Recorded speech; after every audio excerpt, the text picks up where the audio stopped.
பிரியாணி வர சில வாரங்களில் ரிலீஸ் ஆக போகுது. ரொம்ப சந்தோஷமாக இருக்குது, பயமாக இருக்குது, டென்ஷனாக இருக்குது, எல்லாமே இருக்குது. கார்த்தி, நான், பிரேம், யுவன், சூர்யா, கார்த்திக் ராஜா எல்லாருமே வந்து ஒரே ஸ்கூல். நாங்கள்லாம் வந்து ஸ்கூல் டேஸ்லேருந்தே தெரியும், ஸ்கூல் டேஸ்லேருந்தே பழக்கம். ஸோ சூர்யா சார் மட்டும்தான் இதில் மிஸ்ஸிங்க, கார்த்திக் மிஸ்ஸிங்க. நாங்கள்லாம் சேர்ந்து இப்போ ஸ்கூல் ரீயூனியனாக சேர்ந்து ஒரு படம் பண்ணிட்டு வரலாம் அப்படின்னு சொல்லி படம் பண்ணிட்டு வந்த மாதிரி தான் இருந்துச்சு. நல்லா ரொம்ப ஜாலியாக ஒர்க் பண்ணியிருக்கோம். அந்த ஜாலி வந்து ஸ்க்ரீன்லேயும் தெரியும் அப்படின்னு நினைக்கிறேன். ஞானவேல் பிரபு, ஸ்டுடியோ கிரீன் டீமுக்கு வந்து தேங்க்ஸ். ப்ரொடக்ஷன் மேனேஜர்ஸ், ஏன்னா அவங்க தான் வந்து எப்போவுமே திட்டுவாங்க அவங்க எங்ககிட்டேருந்து, சரி ப்ரொடியூஸ் ஆகிட்டு. ஸோ அவங்களுக்குலாம் நன்றி. என்னோட அசிஸ்டன்ட் டீம் இன்னும் ஒர்க் பண்ணிட்டு தான் இருக்காங்க. ஸோ அவங்களுக்கு எல்லாருக்குமே இந்த டைமில் நான் தேங்க் பண்ணிக்கிறேன். ரொம்ப சந்தோஷமான விஷயம் என்னென்னா வந்து என்னோட பிரதர் யுவன் அவருடைய 100வது படம் வந்து நான் டைரக்ட் பண்ணுறதுக்கு கிடச்சிது அப்படிங்கிறது தான் வந்து ரொம்ப ரொம்ப பெருமைக்குரிய ஒரு விஷயம். என் ஃபேமிலியில் வந்து 3 பேர் 100 கிராஸ் பண்ணியிருக்காங்க. பெரியப்பா வந்து 900 கிராஸ் பண்ணிட்டாரு, எங்கள் அப்பா 100 கிராஸ் பண்ணியிருக்காரு, யுவன் 100 ஆஸ் மியூசிக் டைரக்டராக. ஸோ அந்த 100வது படம் நான் பண்ணுறேன் அப்படின்னு நினைக்கும் போது ரொம்ப ரொம்ப நிஜம் ரொம்ப பெருமையாக ரொம்ப சந்தோஷமாக இருக்குது. ஸோ அதுக்கான ஏன்னா இவன்கிட்ட எப்போவுமே நான் டென்ஷன் பண்ணிகிட்டே இருப்பேன். ஏதாவது டியூன் கொடுத்தா கூட எப்போ அது 100வது படம் இந்த டியூன்லாம் கொஞ்சம் வேலைக்காக மாதிரி சொல்லிட்டு அவர் ஏமாற்றி டென்ஷன் படுத்தி என்னப்பா நம்பர் சொல்லி ஏன்ப்பா பயமுத்துற அப்படின்னு சொல்லி சொல்லிட்டு போகிறேன். ஸோ அதெல்லாம் தாண்டி ஆடியோ ரிலீஸ் ஆகி இப்போ எல்லாம் படம் முடிச்சு இப்போது படம் வரப்போகுது. கார்த்திக் வந்து is a very natural actor. Karthik எனக்கு அவர் நடிக்கிற மாதிரியே தெரியாது. அவர் வந்து ரொம்ப ஈஸியாக இருக்கும் அவர் பண்ணுறது. ரொம்ப பெர்ஃபார்மன்ஸ் ரொம்ப கஷ்டப்பட்டு பெர்ஃபார்ம் பண்ணுற மாதிரியே தெரியாது. வெரி நல்ல இமோஷன்ஸ் எல்லாமே இருக்கும். ஆனால் ரொம்ப அட் ஈஸ் பண்ணுவார். அதுதான் கார்த்திகிட்ட எனக்கு ரொம்ப பிடிச்ச ஒரு விஷயம். இந்த படத்தில் கார்த்தியோட ஸ்டைல்லாம் மாற்றணும் அப்படின்னு சொல்லி நான் அந்த கதை பண்ண மாதிரி வந்து நானும் வாசுகி வந்து முன்னாடியே பிளான் பண்ணி அதுக்கப்புறமா வந்து நிறைய ரெஃபரன்சஸ்லாம் கொடுத்து, ஏன்னா அவருக்கு வந்து அந்த மீசை ட்ரிம் பண்ணுறது ரொம்ப டென்ஷன் ஆகுது. மீசை வந்து நாங்கள் கொஞ்சம் ட்ரிம் பண்ணோம், இன்னும் கொஞ்சம் we wanted much more very different Karthi அப்படின்னு சொல்லி அதுக்கு வந்து நானும் வாசிக்கு வந்து கடைசியாக இன்னும் கொஞ்சம் கட் பண்ண சொல்லுவேன் அப்படின்னு சொல்லிட்டு நைஸாக காரணம் சொல்லுவேன். ஏங்க அப்படின்னு சொல்கிறது மீசை கட் பண்ணுறது அவ்வளோ டென்ஷனு. அவர் மீசெல்லாம் குறைச்சி கான்டாக்ட்ஸ்லாம் போட்டு ஹேர் கட் வேறு ஹேர் ஸ்டைல் இந்த படத்தில் டோட்டலாக ஒரு புது கார்த்தி. அதாவது வந்து இந்த படத்தில் வந்து கார்த்தி வந்து ஒரு அற்புதமான ஒரு உமனேஸ்வராக நடிச்சிருக்காரு. அப்படி பெண்களை எப்படி உசார் பண்ணுறது அப்படிங்கிறதுலாம் வந்து அந்த மாதிரி ஒரு ஜாலியான நம்ம ஏரியாவில் இருக்கிற ஒரு பையன் மாதிரி தான் ஒரு கேரக்டர். நம்ம செட்லேயே அப்படி வந்து இருப்போம். எல்லாத்தையும் நம்ம எதோ கேட்டாலும் அவன் உசார் பண்ணுறாடி, அவன் உசார் பண்ணுறாடா தான் எடுத்து சொல்லுவாங்க. அந்த மாதிரி ஒரு கேரக்டர் தான் கார்த்தி இதில் ப்ளே பண்ணுறாங்க. ரொம்ப கஷ்டம். ஏன்னா கார்த்தி வந்து நிஜமாக வந்து ரொம்ப கூச்ச சுபாவம் உள்ள ஒரு பர்சன். ஏன்னா படித்தது எல்லாமே பாய்ஸ் ஸ்கூலு, பாய்ஸ் காலேஜு. அங்கே நான் அமெரிக்காலேயும் பாய்ஸ் தான். அது அமெரிக்கா கதையெல்லாம் எனக்கு அவ்வளோ தெரியல, ஆனால் அந்த கதை கேட்க. ஸோ வெரி அதனால் வந்து ரொம்ப ஈஸியாக ஆனால் மோல்ட் பண்ணலாம் கார்த்தியை. என்ன ஒரு கேரக்டருக்குள்ளே வந்து ரொம்ப ஈஸியாக மோல்ட் ஆகிட்டார். So it was so much fun working with the whole team. Ramki sir கிட்ட போயிட்டு நான் வந்து ஏன்னா வந்து பிரேம்ஜி வந்து சின்ன வயசுல ராம்கி சார் மாதிரி தான் ட்ரெஸ் பண்ணுவோம். ஒரே மாதிரி ஹேர் ஸ்டைலு, சட்டை ஓப்பன் பண்ணி விட்டு உள்ள பனியன், அதே மாதிரி ஒரு துண்டு கழுத்தில் போட்டு தான் வந்து வீட்டில் சுற்றுறது. வீட்லேயே அப்படி தான் சுற்றுவோம். ஸ்கூல்லேருந்து வந்து நாங்கள் ட்ரெஸ் சேஞ்ச் பண்ணுறோம். ஸோ அந்த மாதிரி வந்து சின்ன வயசுலேயே நாங்கள் வந்து ராம்கி சார் படங்கள் பார்த்து வளர்ந்துருக்கோம். ஸோ ராம்கி சார் கூட வந்து ஒர்க் பண்ணுறது ரொம்ப சந்தோஷமான விஷயம். நான் கேட்டோடனே வந்து ஒரு இமீடியட்டாக வந்து ரொம்ப ஹாப்பியாக வந்துக்கிட்டாரு. ஏன்னா அந்த கேரக்டர் வந்து both positive and negative shades உள்ள ஒரு role. So thank you sir, thank you ரொம்ப தேங்க்ஸ். அண்ட் ஹன்சிகா வந்து எனக்கு முன்னாடியே தெரியும். Hansika is a good friend. இன்றைக்கி அவங்க ஷீஸ் இந்த சாங் ஷூட்டில் இருக்கிறதுனால எனக்கு வர முடியல. ஸோ அவங்க it was fun working with ஒரு ஃப்ரெண்டாக இருக்கிறதுனால வந்து it was much very comfortable for me to work with. அதுக்கப்புறம் வந்து மேண்டி அவங்க வந்து அவங்கள பற்றி பேசும்போது மட்டும் இங்கிலீஷில் பேச சொன்னாங்க, ஏன்னா எனக்கு அவங்களுக்கு புரியணும் அப்படின்னு சொல்லி அவங்க வந்து ரிக்வெஸ்ட் பண்ணாங்க.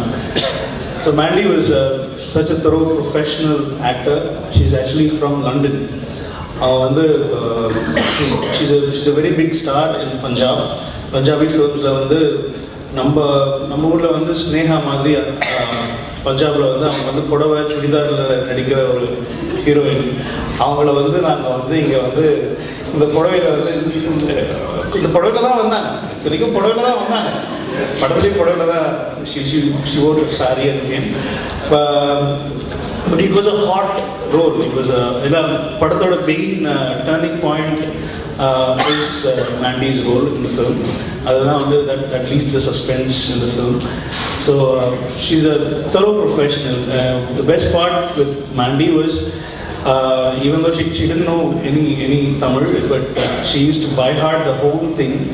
And she used to write it in Hindi, and she used to, my assistants used to work with her closely to translate the whole dialogue. She used to by heart, she would know where to leave the pause, and every reaction maathano, everything she'll learn everything.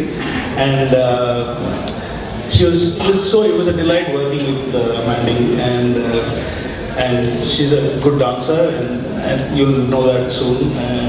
She's an amazing dancer. அதுக்கப்புறமா வந்து இந்த படத்தில் என்னோட ரெகுலராக நடிக்கிறவங்க எல்லாருமே இந்த படத்தில் இருக்காங்க.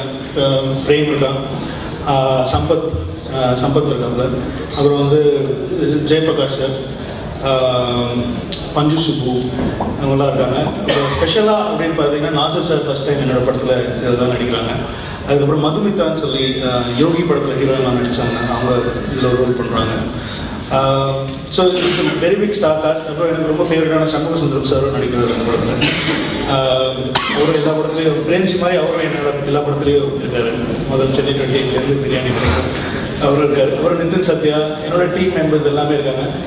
ஸோ என்னுடைய பக்கபலம் அப்படின்னு பார்த்தீங்கன்னா என்னுடைய டெக்னிக்கல் டீம் தான் ஆல்வேஸ். இது வரைக்கும் சென்னை 28, சரோஜா, கோவா, மகாதா, பிரியாணி இதுலேயுமே நான் வந்து என்னோடய டெக்னீஷியன்ஸை நான் மாற்றினதே கிடையாது. அதே கேமராமேன், அதே மியூசிக் டைரக்டர், அதே எடிட்டர், அதே காஸ்டியூம் டிசைனர், ஸ்டண்ட் டைரக்டர்லேருந்து ஆர்ட் டைரக்டர் விதேஷ், எல்லாருமே வந்து இது ஒரே டீம் தான் நான் ஒர்க் பண்ணியிருக்கேன். ஸோ அதே டீம் தான் இதுலேயும் கண்டினியூ ஆகுது. அதே ஜான்சன் சார், அதே டீம், அதே மீடியா, அதே நீங்கள் தான் இருக்கீங்க. அப்போலேருந்து என்னை பற்றி நீங்கள் தான் எழுதிட்டு இருக்கீங்க. அந்த பார்ட்டி மட்டும் கொஞ்சம் கம்மி பண்ணி எழுதுனீங்கன்னா நல்லா இருக்கும். வீட்டில் ரொம்ப பிரச்சனையாக இருக்குது, அதனால் அந்த பார்ட்டி போகிறது மட்டும் கொஞ்சம் கம்மி பண்ணி மற்றெல்லாம் எழுதுறேன். But I just want to thank Sakthi sir. இன்றைக்கி வரல, ஏன் வரலன்னு தெரியல. என்னோடய கேமராமேன் சக்தி சார் என்னோடய படத்தில் தான் வந்து அவர் நிறைய விதமான விஷயங்கள்லாம் ட்ரை பண்ணுவார்.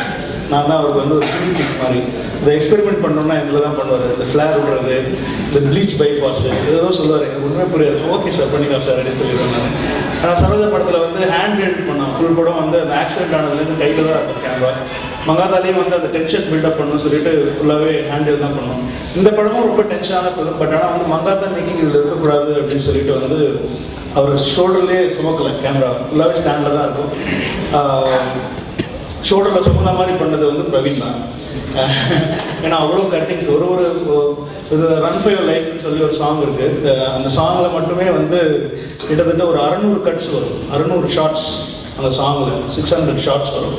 ஸோ அதுக்கு வந்து நிறைய பேர் ரொம்ப கஷ்டப்பட்டாங்க. பிரவீன் கட் பண்ணி கொடுத்துட்டாரு. அதுக்கப்புறம் வந்து அது கலரிங் பண்ணுறவங்கலாம் ரொம்ப மாட்டி முடிச்சாங்க. ஸோ என்னோட team, I just want to thank my team. And ரொம்ப சந்தோஷமாக, பெருமையாக, ஒரு பிளெஸிங்காக கருதுறது என்னோட தம்பியோட 100வது படத்தில் வாலி சார் பாட்டு எழுதியிருக்காங்க அப்படிங்கிறது தான் இட்ஸ் பிளெஸிங். எனக்கு வந்து இந்த படத்தில் வந்து என்னோடய படத்தில் கிட்டத்தட்ட வந்து அவர் சென்னை 28லேருந்து ஆரம்பித்து முதல் பாட்டு நான் என்னோட கரியரில் டைரக்டராக கம்போஸ் பண்ணது யாரோ பிள்ளைங்க யாரோன்ற சாங் சென்னை 28ல் இவன் பண்ணும்போது அந்த சாங்கை வந்து நான் வாலி சார் வச்சு தான் எழுதினேன். அது முதல்ல சந்தோஷப்பட்டது அப்பா தான். ஏன்னா வாலி சார் கேட்டார், ஏன்னா அப்படியே எழுதுவாருடா, எதுக்கு என்கிட்ட வந்தேன், இல்லை எனக்கு உங்கள் பிளெஸிங்ஸ் வேணும் அப்படின்னு சொல்லி தான் வந்து அவர்கிட்ட போனேன். அதுலேருந்து இது வரைக்கும் நான் என்னென்னா மிசிசிப்பின்னு சொல்லி கார்த்தி ஃபர்ஸ்ட் டைம் பாடின சாங், கார்த்திக் ரேஞ்சி வந்து டியூட் பாடிருக்காங்க. அந்த சாங் வந்து எழுந்தது வாலி சார் தான். ஸோ வாலி சாரோட பிளெஸிங்ஸ். இந்த படத்தில் நிறைய விஷயங்கள் பண்ணணும்னு நினச்சேன் நான். அது முக்கால்வாசி பண்ணியிருக்கேன். மியூசிக்கலாக பார்த்தீங்கன்னா வந்து இவனோட 100வது படம் அப்படின்னு சொல்லிட்டு தான் நான் வந்து அந்த ஐடியாலாம் சொன்னேன். கூட வந்து ஜிவி பிரகாஷ், இமான், அமன், விஜய் ஆண்டனி 4 பேர் சேர்ந்து இவனோட சேர்ந்து பாடியிருப்பாங்க. அவங்க 4 பேருக்கு ரொம்ப நன்றி சொன்னேன். ஏன்னா வந்து நான் மத்தியானம் தான் ஃபோன் பண்ணோம். நானும் இவனும் அவங்களுக்கு அந்த ஐடியா பிளான் பண்ணி ஆடியோ ரிலீஸ் பண்ணணும்னு சொல்லிட்டு மத்தியானம் ஃபோன் பண்ணேன். மத்தியானம் ஃபோன் பண்ணோடனே ஈவினிங்கே எல்லாருமே வந்து வரிசையாக பாடினாங்க. அது வந்து அவங்க 4 பேர் இவன் மேலே வச்சிருக்கிற லவ் அண்ட் அஃபெக்ஷன் தான் அதுக்கு மெயின் காரணம். அது இந்த சமயத்தில் வந்து ஒரு போட்டி பொறாமல் எதுவுமே இல்லாமல் ஜஸ்ட் ஒரு ஃப்ரெண்ட்லியாக வந்து எல்லா மியூசிக் டைரக்டர்ஸும் இருக்கிறது வந்து அது பார்க்குறதுக்கே ரொம்ப சந்தோஷமாக இருந்தது. அவங்களுக்கு நன்றி. முதல் முறையாக வந்து மதன் கார்கி இன்ட்ரடியூஸ் பண்ணியிருக்கோம் யுவன் மியூசிக்கில் காம்பினேஷனாக. அதாவது அவங்க அப்பாக்கள் 2 பேருமே வந்து அவ்வளோ ஹிட்ஸ் கொடுத்துருக்காங்க. முதல் முறையாக வந்து அது 100வது படத்தில் தான் எங்களோட காம்பினேஷன் ஆரம்பிச்சிருக்கோம். வரிசையாக அவங்க நிறைய ஒர்க் பண்ணுறாங்க. ஸோ இந்த மாதிரி நிறைய விஷயங்கள் நான் இதில் அமைஞ்சிருக்கு. இதுக்கப்புறமா வந்து கடவுள் தான் பார்க்கணும். ஸோ தேங்க்யூ வெரி மச் இந்த ஆப்பர்ச்சுனிட்டி. ஸ்டுடியோ டீமுக்கு நன்றி. எல்லாருக்கும் நன்றி. எல்லோரும் சொல்லிட்டு நினைக்கிறேன். அப்புறம் நான் லாஸ்ட் டைம் மறந்த ஒரு விஷயம் என்னென்னா வந்து என்னுடைய ஸ்டண்ட் டைரக்டர் சில்வா மாஸ்டர். அவர் வந்து சரோஜா அதுலேருந்துலாம் வந்து அவரோட கெரியர் வந்து ஆக்ஷன் ஃபிலிம்ஸில் ஸ்டார்ட் ஆச்சு. இப்போ வந்து பார்த்தீங்கன்னா எல்லா பெரிய படமும் அவர் தான் பண்ணிகிட்ருக்காரு. லிங்கசாமி சார் சூர்யா காம்பினேஷன் இந்த ஃபில்மாக இருக்கட்டும், ஜில்லாவாக இருக்கட்டும், வீரமாக இருக்கட்டும், எல்லாம் பெரிய லெவலில் போயிட்டுருக்காரு. And thank the press and media. உங்களுக்கு ரொம்ப ரொம்ப நன்றி. எவ்வளோ பேர் இங்கே கேதர் ஆகிருக்கீங்க. ஸோ கண்டிப்பாக படம் பார்த்துட்டு நல்லா இருக்குனாலும் நல்லா இல்லைனாலும் தனியாக கூப்பிட்டுருங்க. நான் கண்டிப்பாக உங்களுக்கு பிடிக்குங்கிற நம்புகிறேன். நான் it will be a treat. கண்டிப்பாக. தேங்க்யூ.